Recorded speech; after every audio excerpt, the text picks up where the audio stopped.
General Ryder, the U.S. doesn't have any naval warships in the Red Sea right now. Do you think that if there had been the USS Cole or other destroyers or an aircraft carrier in the Red Sea, that they could have prevented this Houthi attack on this vessel that's now on fire?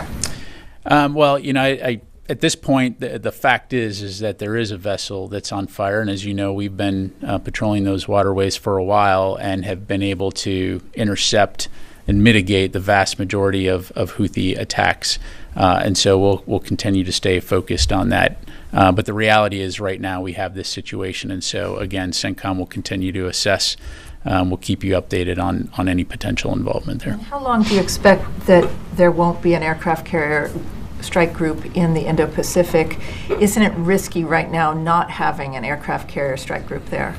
Well, look, as we look at global force management and as we look at requirements around the world in support of our national security interests, we're always taking great care to make sure that we can cover those commitments to include in our priority theater, which is the Indo-Pacific region. And so we have a significant amount of capability there to include a large naval presence. And so in the case of the Middle East, as I highlighted, the Secretary wanted those two carrier strike groups to remain in the region for now, to be able to provide us with additional capability and capacity to protect our forces, support the defense of Israel, and also be ready for a variety of contingencies. But how long do you expect to have this carrier gap?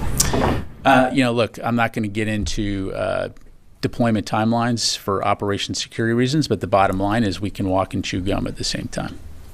Carla. Thank you, Pat. Ukrainian President Zelensky said yesterday that there should be no restrictions on the range of weapons for Ukraine. He said this before, but he added that the terrorists, referencing Russia, have no such restrictions. Does the Pentagon agree with that statement?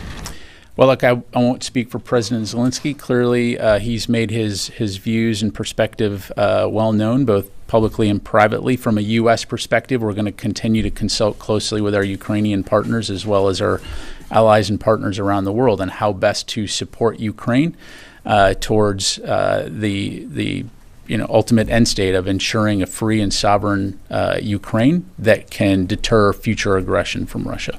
And so are there still restrictions on Ukrainian weapons provided by the United States?